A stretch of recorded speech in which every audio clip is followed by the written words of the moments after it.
What's going on, everybody? Cam K here with you on ONTrack Weekly. We got a packed show tonight. 6 guests in a 1 hour show. Kind of crazy that we're doing that. We're going to start off with Alex Delair. He was the runner-up in the Bone Stock feature. Unfortunately, Tegan Stanley, the winner of the Bone Stock feature out of Peterborough Speedway, not able to make the show tonight. He's working, so he did send his apologies. We'll get him on at some point this season. Going to be a bit of a stacked show here. So we're going to bring in Alex Delair. He's coming off of a really solid opening weekend for his bone stock program out at Peterborough Speedway. And Alex joins me now here on the show. Alex, well, not bad of an opening weekend for you out at Peterborough Speedway. A heat win, pretty well up front the entire night. Almost had that feature and just got passed near the end by Tegan Stanley, but you've got to be very happy with how opening night went for you.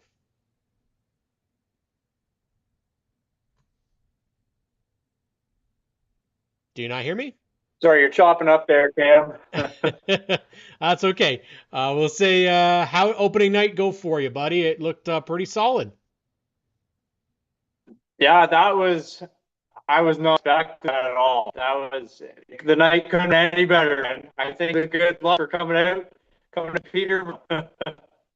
Yeah, it was nice, man. It was a good feature to watch. I had to watch it back. I wasn't there for the actual finish, but when I saw the heats, I said, "Man, Alex looks like he's got the car working really well." How was the track? How were the conditions?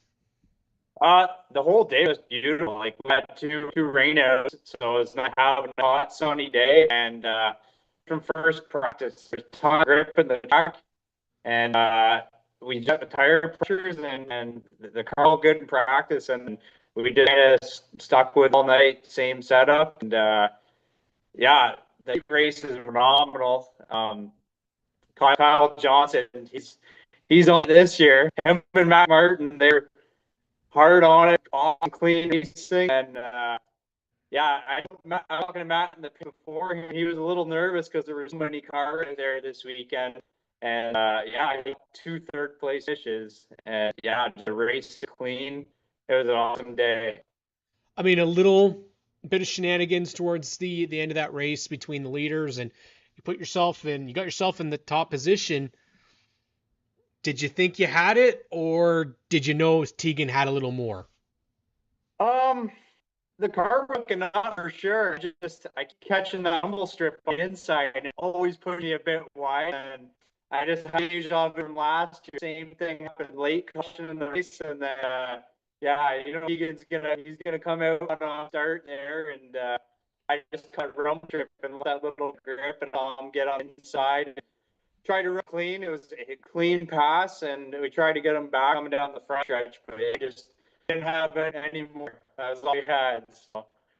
Well, Kyle Johnson says it was great to battle with you, and it was awesome to see you guys nice, and it was really nice, clean racing until kind of that end little bit at the at the with the leaders between Johnny McIntyre and John Bates, but um, there was a lot of rookies out there. Yeah. How'd you feel they did? Yeah, all of them held their own. Came up on some lap cars, and they're staying giving us the room, and then that incident between John and Johnny was just a racing incident. They were both going for the same line to get around the lap car, and they just both ran out of space. And yeah, I watched the whole thing. I was right behind it, and I just got off the gas because I just had my eyes on the whole time. I'm like, are they going to be coming back up the track? I let right off, think it'd be a caution. Then I didn't see the caution lights coming, so I got right back into it. Victoria was right there. Like, I just got to stay in front and hope for the caution. And then, yeah, they finally threw it. And yeah, on restart, man, she got a good jump. And yeah, I thought it was going to be me and her going for the win. And Tegan just skyrocketed out of nowhere. That Ronda the Honda seems to do it all the time, a little bit extra pull. But Yeah. Victoria was somebody else who I posted on social media. I'm very impressed with her. Heat win, very dominant actually. Heat win. She got out there and Looked really, really good in the feature. Third place for her. I can't deny, man. I think that you guys might have the field to put on some of the best races at Peterborough Speedway this year. I mean, Junior Lates were kind of right with you in terms of car counts, which is insane. I think they had 20. You guys maybe had 24 in total. 21 started. This weekend you've got the 50 lapper invitational. Are we going to see you out there? Oh, 100%. We're gonna keep showing up every weekend we can, and I just try to be consistent. I think we're possibly sitting second in championship points right now, but I'm not even gonna think about that. Just keep showing up, do what we're doing, and maybe get a couple more heat race, and then if there's a feature knocking at the door, we'll maybe try going for sure. I think we're definitely going to be on board for that. We're having a little bit of a glitch issue with Alex, but that tends to happen when we're doing this. Now, Calvin Reeser says he can't wait for Saturday. Is Calvin Reeser from Sunset Speedway going to come out for the Invitational?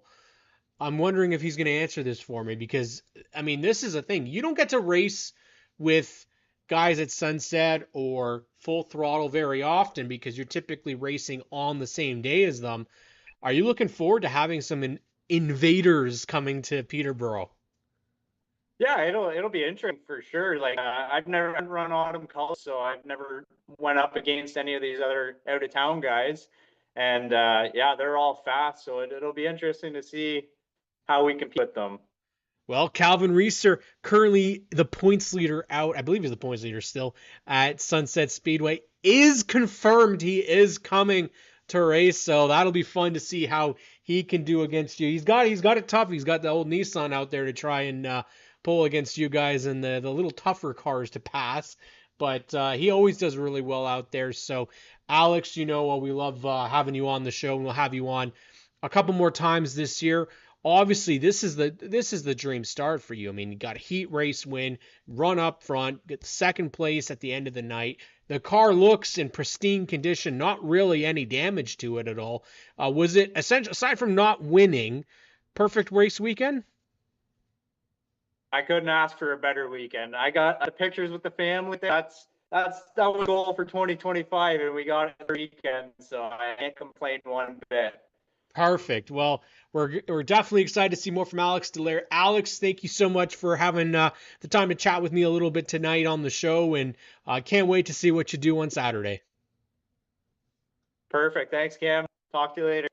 That is Alex Delair, second place finish out at Peterborough Speedway on their opening night for the Bone Stocks. Okay, they've already had their opening night for the track. But let's bring on Mac Ingram, who's next on the show. And Mac's having himself a season. I'm not going to lie, I'm a little disappointed he didn't keep the longer locks. But he's cleaned it up a little bit to come on the show tonight because he's going out there and he's running weekly. I think the streak right now is you haven't finished outside the top 10 this season at Flamborough Speedway. Am I right, Mac? We missed it in the first one. We were 16th there when we got spun on lap 1, but after that it's been consistent top 10s. Well, and for yourself, this is huge stuff for you. I mean, you got this. This is your, I think, second year with BT Racing. Partial schedule last year in the 50 car, partial schedule again this year. But you've got some really cool stuff coming up. It's got to be an amazing start for you. You had one podium finish last year. You've already bested that with a second place finish to John Cote. Do you think you could have beaten him for the feature win this past weekend? I think the only thing I could have done differently was ran a little better at the start, but I know we've just been better on the longer runs in these races. So short run has always kind of been my struggle. That's something I have to get better at. But we have a rocket ship every week, so it is coming. Well, I can definitely say from the outside perspective, to see where you've come in such a small amount of time, the one thing that was really evident to me was the speed difference from last year to this year. Going from being kind of towards the back of the field, and now you are routinely running up front. Is that a byproduct of a couple of different things? Is it yourself, the car? Is it the inversions? I think a lot of it is just me learning as a driver. Last year I went in with no experience in these cars, and I kind of steadily climbed up my way through the field. Um, this year has been much different. The inversion hasn't really helped us or hurt us all that much. Like when we start up front, we typically finish there, and even in the second feature this weekend, we started 14th, and I still drove up to sixth. So um, the car's just fast every week, and I now know what to actually do with it. So that's going to help us the whole year. Obviously, you're racing for the king of bone stocks right now in Chris Lawrence. Chris is kind of stepped out of the seat for a lot of the time. He's come back and run a couple of different times, but how is it racing for Captain Chris, and how valuable has he been as a team owner?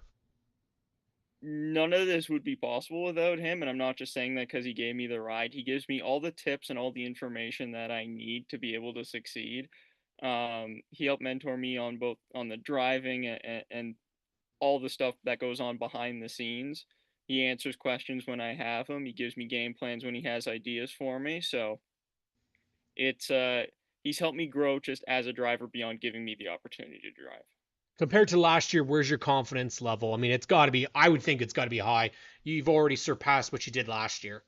Yeah, it's far, far higher. Even just the past couple, like it was the first two races this year really put us up there when we had three top fives in the first four races. It was that put it way up there, and that was kind of what put it into not a when we win or not an if we win, it's when.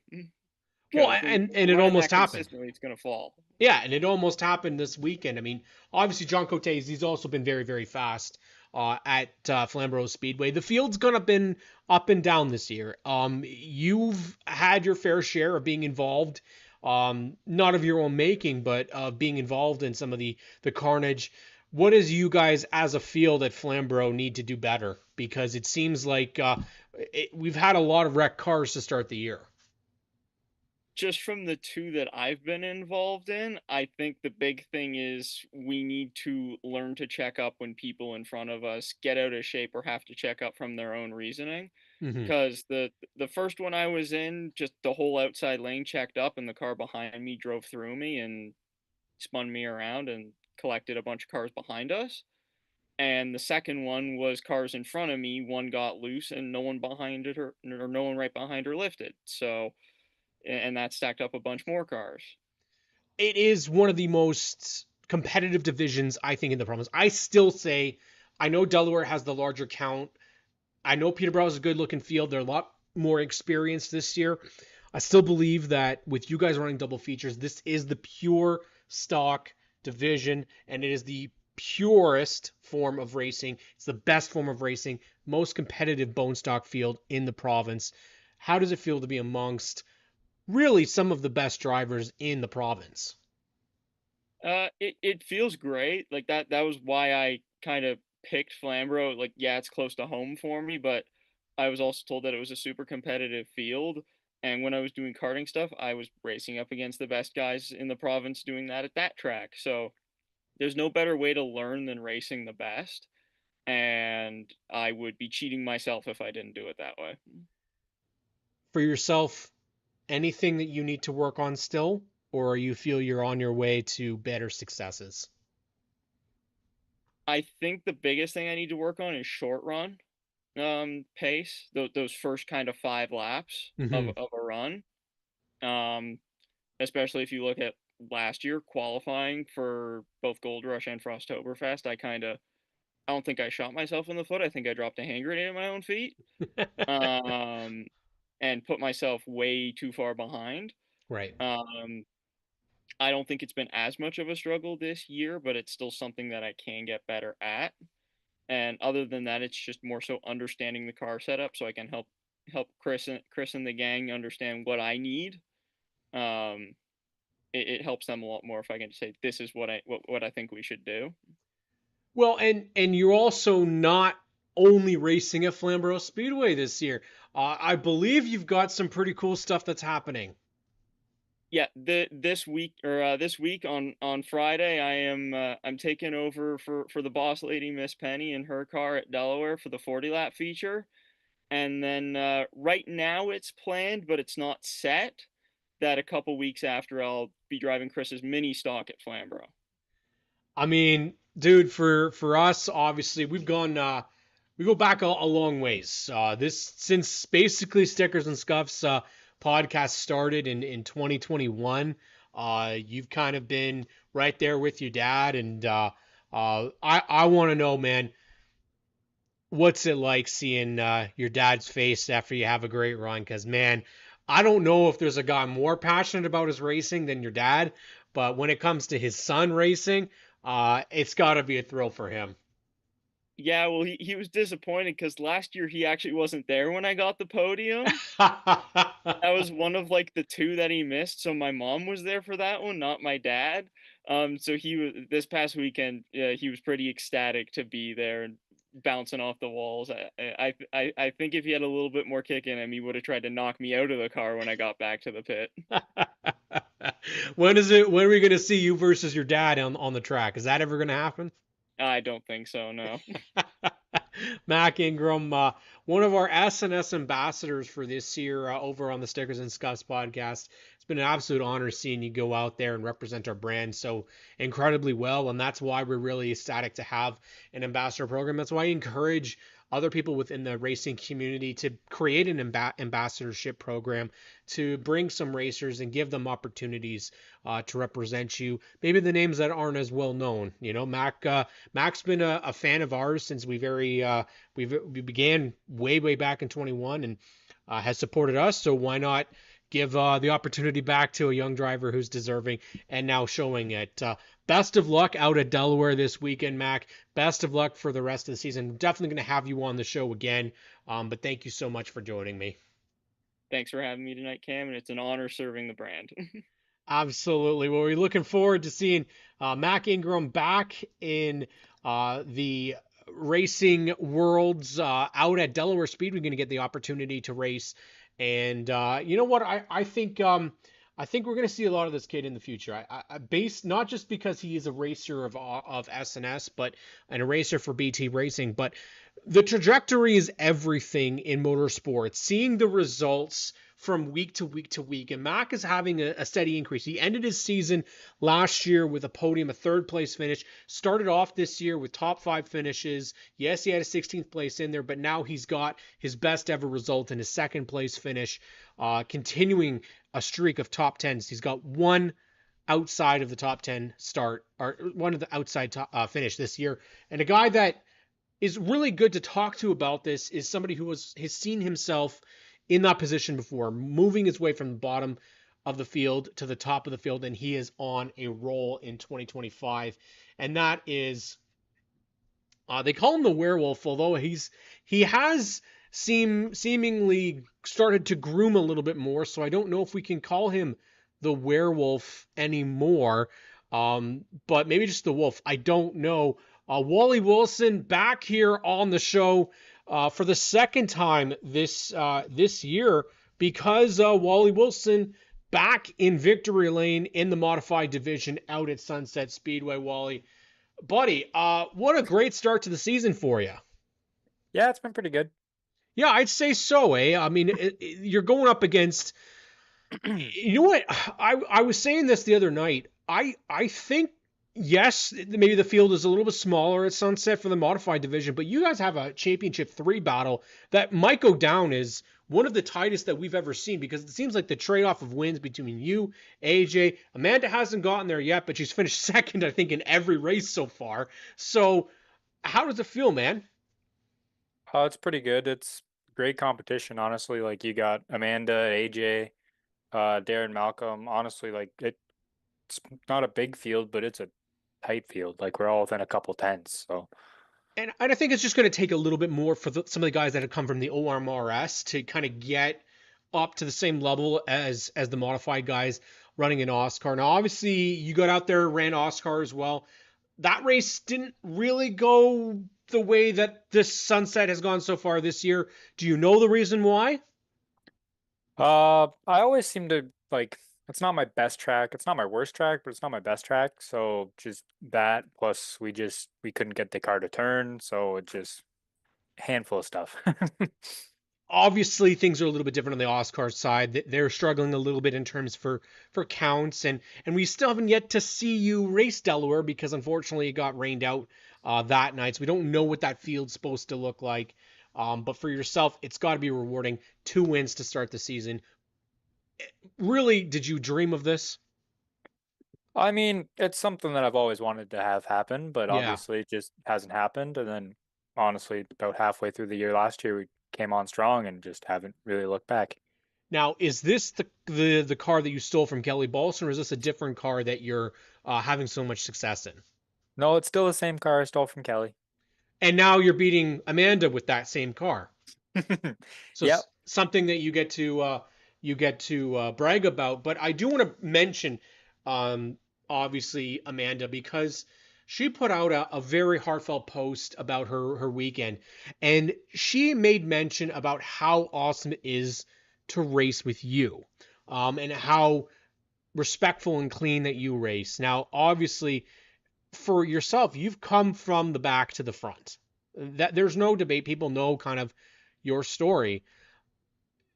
What is it about racing clean that other people don't seem to get? Because Wally Wilson, you've done it. You've raced clean. Amanda Balson races clean. AJM's, I don't know enough. I would say he probably races clean. Usually. Usually. Why is this a lost art in motorsports? I think honestly, it's just like you watch it on Sundays where they're just driving through each other, but at Yeah. that point, like they have to win. We obviously we still want to win, but like we don't have to win. So like you see guys watch it on Sunday and then they're like, "Oh, that's okay." And then they go and do it. Or obviously, iRacing sometimes like it doesn't hurt to crash. So you just start racing rough and then kind of stems from that, I feel like. But Yeah, I'd agree with that. And yourself, you've had a moment.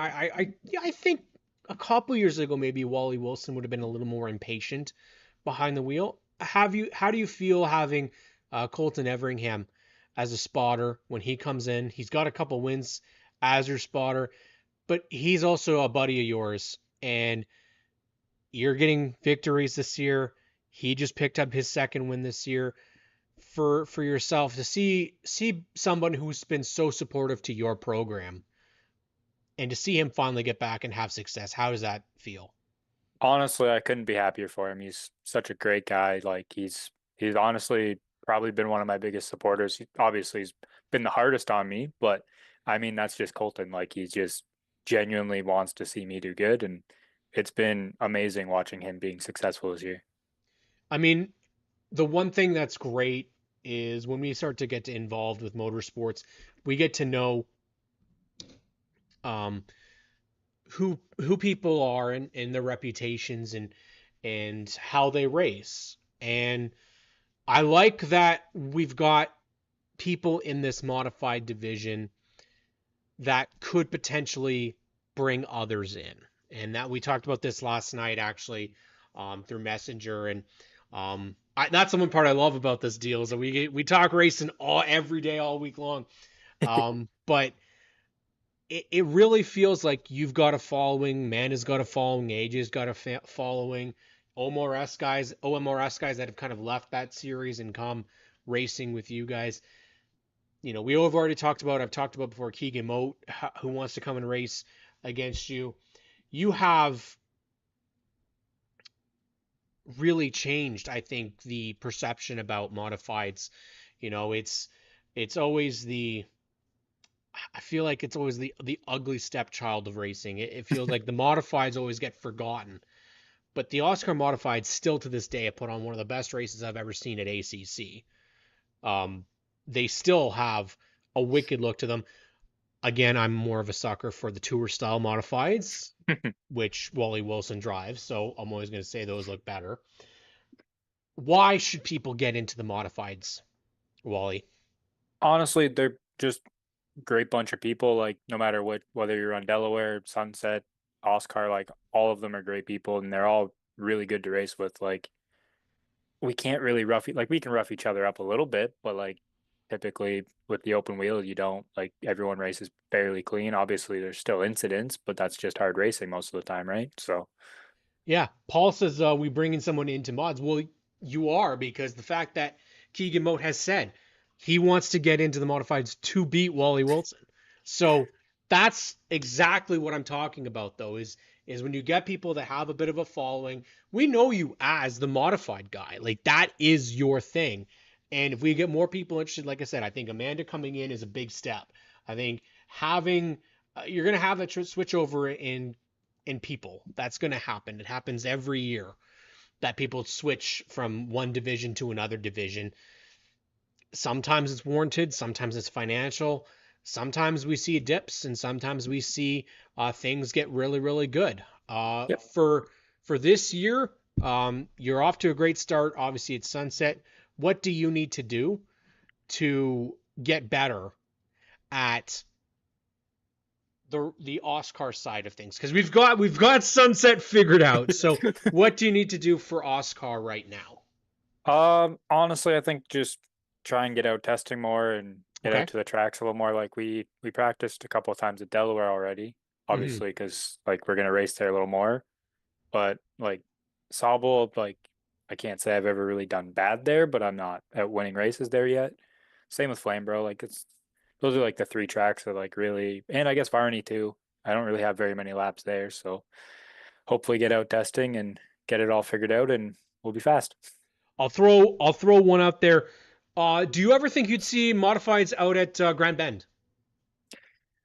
I've heard rumors of it. I think it'd be pretty cool.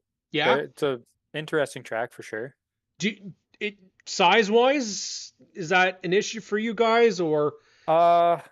I think the smaller track might kind of shy people away from it, but I mean, I think it'd be fun to race on.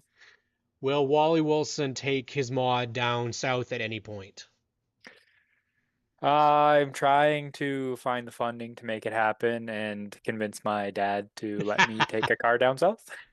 He hasn't said no yet. Where would you go if you got the opportunity? Pick any track though. Any track down. I know that's tough because there's so many. And I'm going to throw this out there. Pick any track in existence that has existed. It can be closed now, like Wall Stadium. I'm just saying. Because Wall Stadium is Wall Stadium.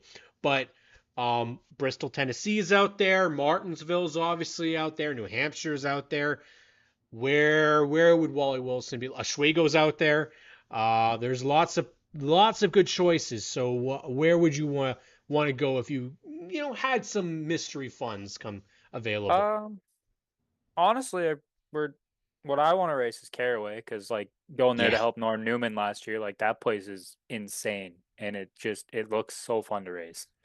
If we're gonna throw it back to the old NASCAR Thunder days, I think I'd want to go to Old Spice, because road course racing with the wheel and modifieds was always fun. I want them to bring back the modifieds for the NASCAR games. That was always a lot of fun. They never actually had any actual NASCAR drivers in that, which sucked, because that was the biggest detraction I had from the EA games back in the day. But you know what? We have hope that maybe in 2029 we'll see one with Wally Wilson in there. You never know, but hopefully. Wally, best of luck for the rest of the season. Thank you so much for joining me on OnTrack Weekly once again. Another win for Wally Wilson in the modified. So we'll catch you back on the show when you get another one, I guess. Sounds good to me. Thanks for having me. That is our good friend Wally Wilson, fresh off of another win in the modified division. And we bring on another winner from this past weekend, and he's coming in after a pretty great win at Flamborough Speedway on the big stage with the APC late models. Daniel Hahn, I'd like to say that this is a surprise, but you kind of have this game locked down. You've been down to Auberdale, won a championship down there. You've won a championship up here in the Can-Am Midgets. You had me worried for a little bit because I thought I saw this car on Marketplace for sale. It looks pretty good for you. Hopefully you're not parting with it. How was this weekend for you, buddy? It actually really good. I'm no stranger that I'm not very good at Flamborough. I've won a few races there, but I would say that's probably my Achilles heel, and we raced 5 times there. So I've been trying to build my notebook, and Corey Whittam's always been strong there, and I know if he can win there, I know that that we can win there. So we kind of went backwards a little bit, stopped trying so hard, and went back to what we kind of did a few years ago, and it really paid off. Well, and you have the Can-Am Midgets. Let's be honest here. You've got a good amount of guys that are routinely up front. Your Jeff Blackburns, Corey Woodhams, Darren McLennans, and yourself. The club got a little bit of fresh energy as Corey Woodham put Cam Thompson in the seat, which I was ecstatic to see. I love seeing the opportunities for people to get out there. Obviously, for people that don't know, you guys are racing quite regularly with the APC late models as a companion event, but you're also back out this weekend at Sunset Speedway. Can you do 2 in a row? We're gonna try. We've always had a really fast car there. We just haven't had the best luck. I think that if we can keep our nose clean and just try to stay out of the first few lap troubles, I think we have a good shot at getting it done. I think every time I've seen you guys there, it's been Jeff Blackburn who gets the win. Jeff is really good at Sunset Speedway, so what are you going to have to do to unseat him? Because, I'd like to say that there's good amount of lanes to choose from. Every time I've seen the Can-Ams there, you guys always scare me, I'll admit it, because you guys are I like cars that have a full, cage and everything and roof, and your arms aren't hanging out when you're turning the corners. You guys are nuts, but I mean, it's got to be a fun race out at Sunset. You lots of places to choose from, but what are the challenges of driving that track? I think the biggest thing is like you said, there's about like 4 to 5 really really fast cars, and nothing against the other guys. A lot of those guys are still learning, but the speed is a lot different. So we'll be getting up through, now that we've got 30 lap main events from the 25, we voted in 30. We'll be lapping cars, sometimes 2 times. So it's who can get through the lap cars the fastest. And I think right now, especially after Flamborough, I think that we showed that we do have the dominant car in the Can-Am Midgets, and I just got to do a good job and make sure that we can show that we have a good car every week. So. Yes, and it's definitely something that you have to adapt to. Obviously, you can either be mid-pack, move up towards the front week in and week out, but you also are always going to have a target on your back if you are at the front. Luckily, I will say for the most part, you guys have had pretty clean races. There's not normally a lot of contact, which is great, because when contact happens with these cars, it's not normally a good thing. You're not normally going to end up in a good spot. For yourself this year, obviously the plan is to continue to campaign for the championship in the Can-Am Midgets. Are we seeing you pull out the super stock at all? Do you guys still have that? Oh yeah, I'm not 100% set that we'll be going all year for the Can-Am Midget Championship. Okay. I haven't made my mind up really on what I want to do.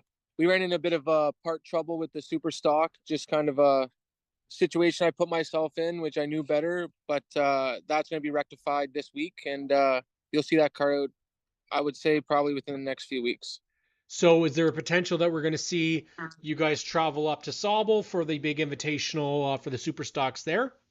Oh yeah, we'll be pretty much at every big event in the Daco minus Peterborough, I would say. So we should be every weekend we can get that car out. I'd like to get it out. I feel like that's kind of the direction I belong. I'd like to get into the big the cars. I know my brother and my dad would just be stoked if I said this is what I'm doing full time, but it's hard to walk away from the midget.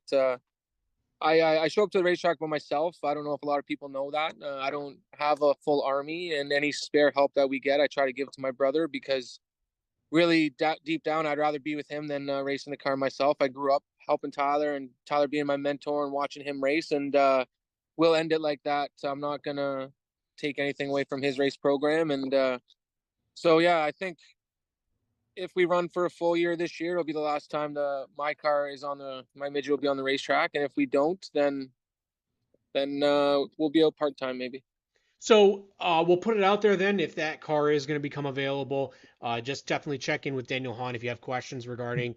There's definitely going to be some discussions there regarding if you do want to sell it or part with it, especially because it is difficult to get good cars that are Yes. championship ready. So definitely reach out. Can-Am Midgets have been around for a long, long time.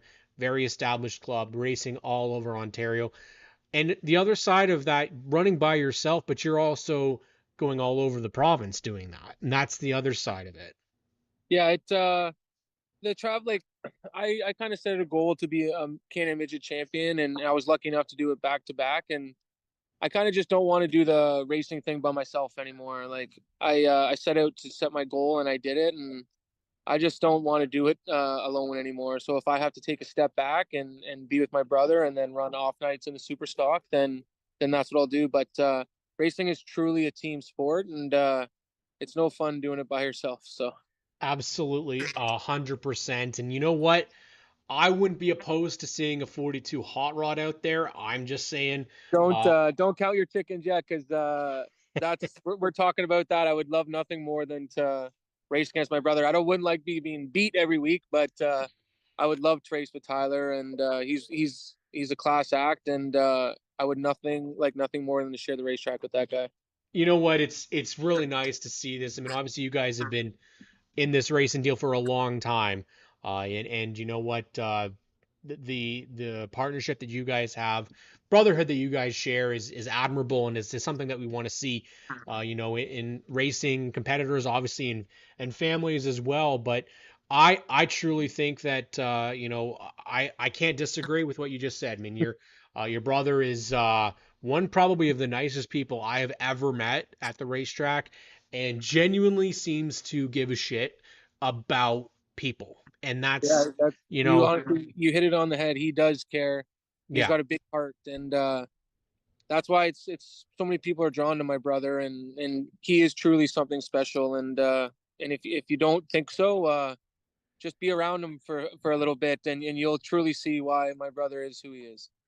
You know what? And we're really privileged that this year we got both Hans representing Stickers and Scuffs this year. Having you on the show was definitely something we wanted to do. We have Sunset Speedway month this week, or this year. We have Sunset Speedway month in June, so we couldn't get you on yet. So I wanted to get you on here, and of course you happened to go out and win. So Yeah. it worked out. It worked out perfectly. And if you go out and win this weekend, we might have you on next week as well. Well, I'm going to do my best to make sure that happens. So, Daniel Hahn, thank you so much for joining me tonight on ONTrack Weekly. We'll make sure to do it again, and I'll see you at the track this weekend. Thank you, man. I appreciate everything you do for us and the racing community, and I'm looking forward to seeing you on the weekend. All right, that is our buddy Daniel Hahn. Enjoying outside for the interview, which that might be the next step for me, actually. I don't work on race cars on Mondays. I do anything else but race car Mondays, and today was motorcycle Monday. So oh, well, there we go. Perfect. We're definitely going to appreciate that, and thank you, Daniel Hahn, for joining me tonight. Thank you very much. All right, so our good buddy Daniel Hahn winning the championship last year and already getting himself back into victory lane. Jeff Blackburn has won, and now Daniel Hahn has won to start the season. Speaking of someone who's been on fire to start the year, and he's not got two, we're talking about four. He's got four already. And he did it, I think, in 4 starts. And that is our next guest, Nick Clark, running out at Varney this year in the bone stock, surprisingly, but he's doing it for Katie McDonald, and I think she must be the most successful car owner in the history since she put her car out there. I mean, I think she's up to almost 10 wins with you behind the wheel now. Yeah, it's a fast car. Katie, it works really well for both her and I. The car was having some issues. I helped her kind of work some issues out, and I get to go out and have some fun on Saturday nights. And yeah, I can't complain. It works. It's a sweet deal for me. So Obviously, you've been around the racing game at full throttle for a long period of time. You've been a touring racer as well. I've said it multiple times. Me and Rich talk about it a lot. The bone stock field at Varney is pretty friggin' stacked. And the fact that you're able to make it out there and get to the front of the field is a miracle in one sense. But you got some young kids that are out there racing really close. Dustin Johnston has arguably been the highlight, I think, aside from you, Nick Clark, from going out there and winning whenever you get the opportunity to race. It seems to be a breeding ground for excellent racers, future stars. What do you notice when you're out there racing around Varney's tight confines? You know what? These kids, they're moving their way up. They're learning. They're getting better. Racing against veteran guys like me, Tommy Robb, Nathan Detweiler, and stuff like that. They learn, and they learn quick, man. We have to be on our A game still, even though we have a lot more experience. Because I'll pull a move on one of these kids in the next lap, it won't work because they've got it figured out pretty quick. So, but yeah, no, Dustin, even Austin Hunt. Yes. He's got himself his breakout win, and he's fast. I know opening night there was at one point in time we were 4 wide, and I did not expect him to be the guy to put us 4 wide, and he was there. He was fighting with us and making his way up to the front. So he's done a hell of a job. All the low ball cars too, right? Every one of them's well sorted out. They all got a decent wheelman behind the in the car. Like they're all very, very competitive. It's a tough field. I've been fortunate enough to make my way to the front lots and stay there, but I don't know. I don't know that we can carry on this way for that long.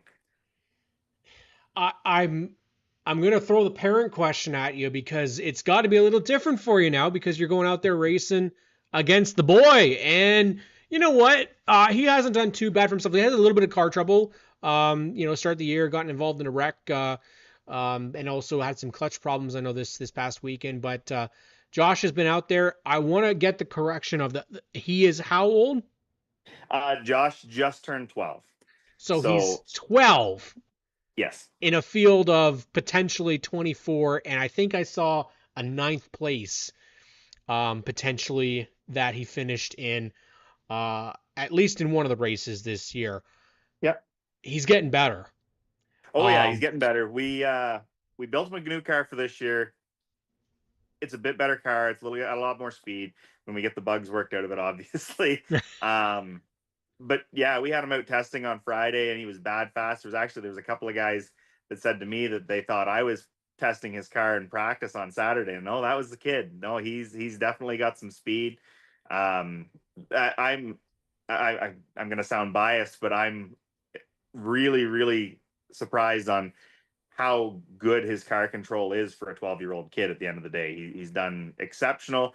I'm excited. I'm also not overly excited for the time that I get to actually race with him for position on the racetrack.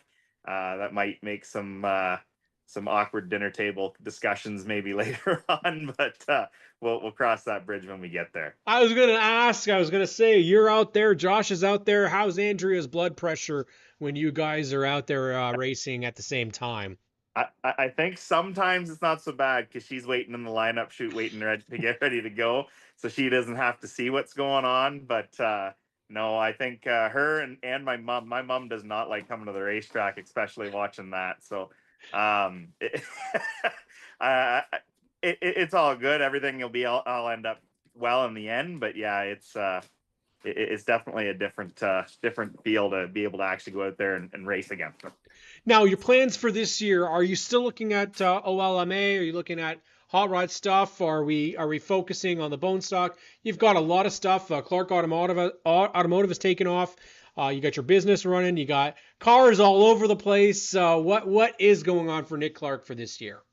So yeah, we are hoping to have our late model ready for the OLMA. We did register the hot rod for Varney as well. That's not our main focus. We need to get that late model done. It's just been a time factor, right? We don't have a huge crew, and I work a lot of hours at the business trying to make a go of it, right? So, but yeah, no, the late model is definitely what we're going for. We're hoping, and we're gonna bust our asses like crazy to try to be ready for the next one. So Now, yeah, the OLMA, is that going to be the only focus for the late model? You can take it out, do something like an Autumn Colors or a Frostoberfest, or just sticking to Varney for the first kind of breakouts for the late model. We're gonna see how it goes when it is out and ready. Yep. We do want to maybe do some traveling with it at the end of the year if funds and time it allows it, right? It all depends on what works out. We will be doing some traveling at the end of the year. It all depends on what we're going to be taking. Absolutely. And I mean, for yourself, you've put together a ton of cars. You got a lot of work on your plate. How's the business going? Obviously, it's been a new venture for yourself. I assume, by the way you said, you're working a lot of hours, so sounds like things are going really well. Yeah, we're crazy busy. Just been running around the last 2 months or so. Of course, when I would like to maybe slow down and do some race car stuff, of course, we're busy as all get out in the shop, and I don't have any real extra time to get that stuff done. But it's a good problem to have. Definitely a good problem to have, be that busy. It absolutely is, and I think from what we've seen already, I'm really looking forward to the rest of the season in Varney. I'm really glad that Richard Burfield is going out there and getting video of your races. Thomas Wunsch's grandma's getting a video of races. It's so extremely critical in 2025 to have that social media, to have the video presence. I love watching the races at Varney. Yeah, it's a long distance drive for me, so I can't really do that in one night as much as I would like to. But for yourself, it's going out there. There's been a lot of carnage to start the year across racing. Yeah. Have you found this year Varney's looking a little bit better for carnage, or like people are taking their time or doing a little bit better, especially in the bone stocks? For the most part, it's not terrible. Yeah. The trouble is the opening night we saw 27 cars, I think it was. So Correct. You've got 27 cars of very different speeds. You've got a lot of people that are learning. You got a lot of people that are very experienced. So you're going to have some growing pains. I think guys are starting to kind of realize and predict what some of those drivers are going to do. Racers, they're all unpredictable, but you get to kind of figure out what they're going to do and who you can maybe push the issue on a little bit harder. But no, all in all, it's been pretty good this year that way. There's been a couple of guys that have got a crappy deal of it. Tommy Robb, a couple times has ended up not great, but yeah, 1 sec here. But yeah, so yeah, but yeah, no, it's been pretty good for the most part. I would say most of the other divisions have been fairly incident free. It's obviously a little bit tougher at Varney than anywhere else. That if there is carnage, there's not really a lot of places to hide because you got a wall that's pretty close. You got a smaller infield. Obviously, some standouts for yourself. You've raced obviously in the bone stock division. What has stood out to you so far this year? I don't know. I can't say that I can say a whole lot about the other divisions. I've been working on most of the cars, but I have noticed a couple of guys. Actually, the next guy that's going to be coming on, Jake Party, he's really stepped his game up this year. That car has picked up a ton of speed, and he's definitely going to be one to watch out for. We're really happy. We helped Kyle Woods with his late model there the last couple of weeks. We spent some time and found a lot of speed in his and got him his first ever late model win, which has been awesome. But yeah, no, that kind of stuff there, like I said, and then yeah, like I said, some of these young guys that Dustin Johnson, who just seems to always find his way into the top 2 or 3, and Austin Hunt seems to make his way up there. Those guys, those 4, I think, stand out the most to me. Well, sure. I think especially that name that you mentioned, especially Austin Hunt. Oh, yeah. That guy likes every post on social media. He's so supportive of everybody. I'm so happy to see that he's getting his rewards for being. And you know what? He put in a lot of tough years in racing where he wasn't having good finishes, and to go out there get a win so early in the season does such great things for confidence. He could be somebody that could battle for that championship. I think Dustin's obviously going to be really tough. Braden Zamet's another one who I think is really, really good, and obviously any lowball car really is. But I'm ecstatic for the rest of the year at Varney. I'm glad that we got to have Nick. I got to have you on the show to talk about your 4 wins already to start the season. Do you think you can get up there and challenge for more? And before you go, are you going to do any traveling with Katie's car this year? I think we can probably compete for some more wins. We're gonna work on the car some more. They've added some penalty weight to us because we have been so dominant, Yep. which is totally understandable. I don't know that I'll be doing a whole lot of traveling with it. We are talking about maybe getting Katie in it to go travel and test and Awesome. get some confidence in the car. So get some more people out there and having some fun with it for sure. Well, thank you so much, Nick Clark. Best of luck for you and the rest of the Clark contingency, all out at Varney Speedway this year. We're going to bring on the name that you just mentioned. We're going to bring on Jake Party. He's on his first ever podcast show tonight. So this is exciting stuff. So we'll make sure to say that you mentioned him in your interview. I'll give you some brownie points there. But thank you so much, Nick, and have a great night, and most best of luck for the rest of the year. Perfect. Thank you so much, Cam. You too. Not a problem. That is Nick Clark, our friend out at Varney Speedway. Again, go out, support Clark Racing, Clark Automotive, big supporters of motorsports. Nick Clark, of course, has been a big part of motorsports out at Varney Speedway, doing great stuff for them. And we're going to bring on the next guy who is making his debut on ONTrack Weekly and is getting an opportunity to show what he's made of out at Varney. And he's already done it by grabbing a feature win in one of the I'd say it's probably the best looking super stock, street stock out there. Throwback.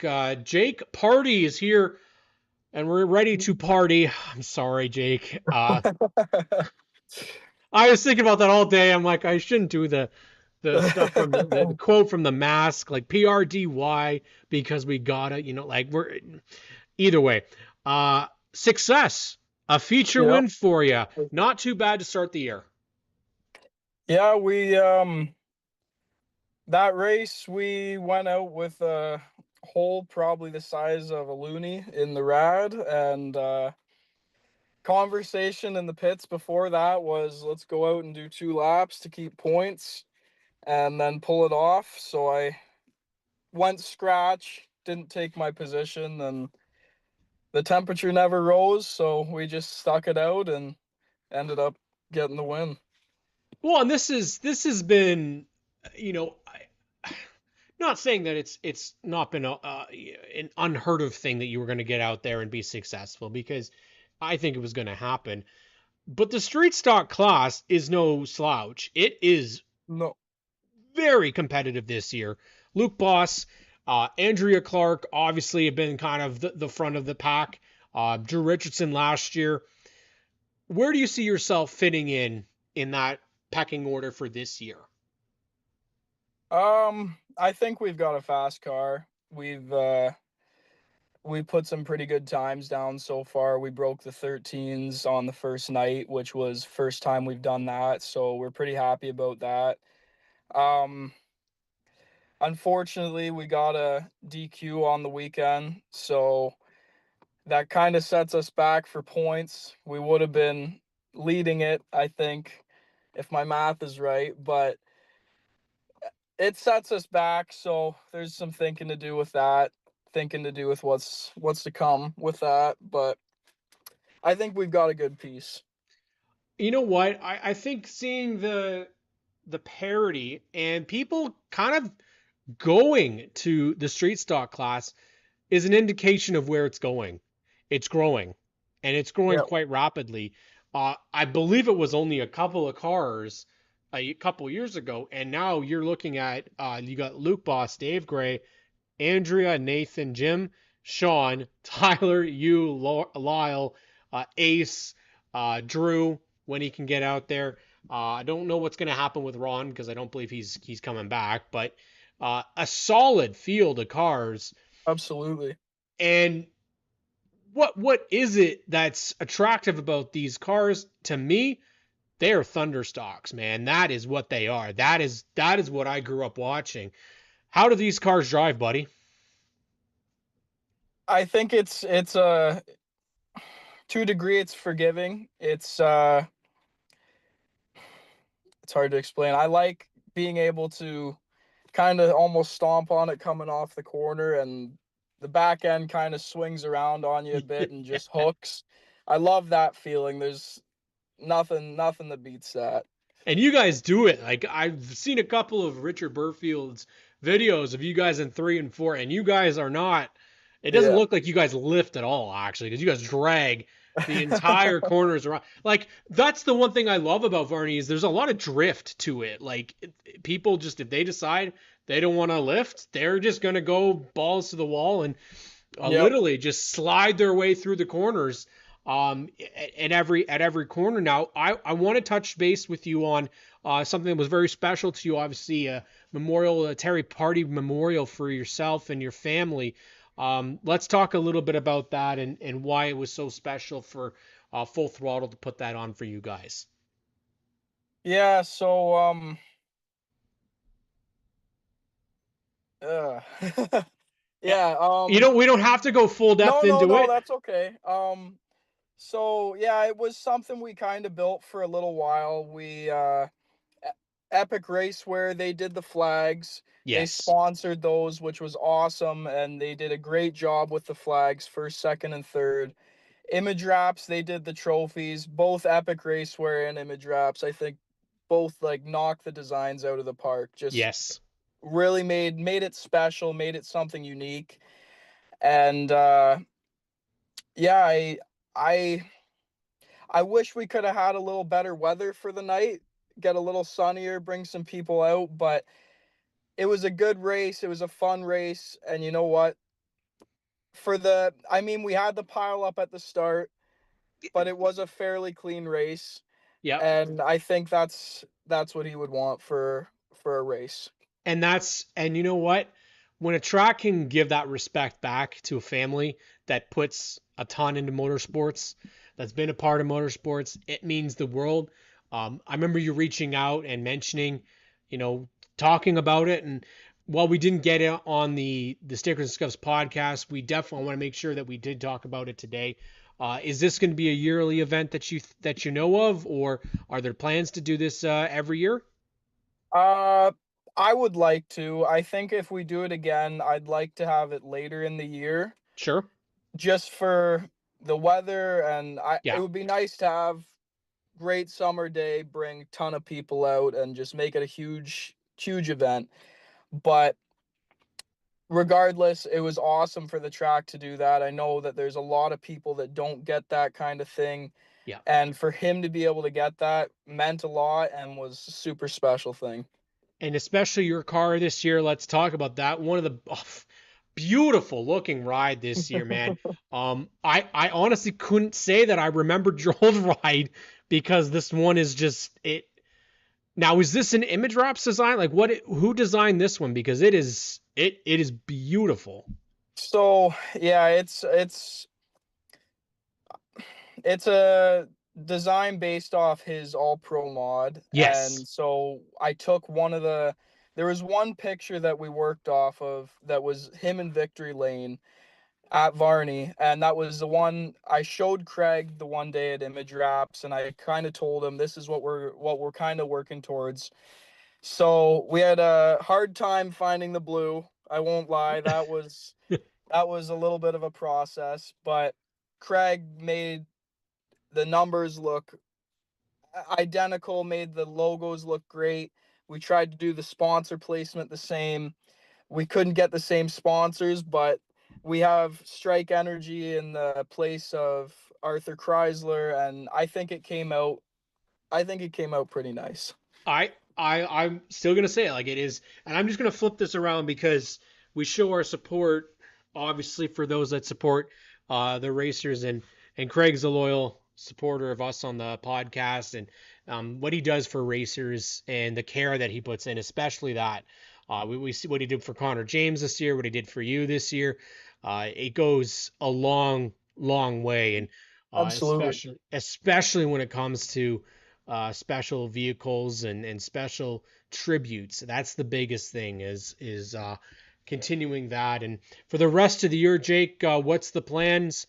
Full-time effort running for the championship, or going to do some limited starts? What are you thinking about? I don't know. My mind's changed a bit on that after this weekend. Yep. I kind of pissed at myself, to be honest. We came off the track pretty hot in the first feature. Something that don't do, and something pretty frowned upon. So kind of disappointed with myself about that. But I don't know. We'll see if we can make those points back up.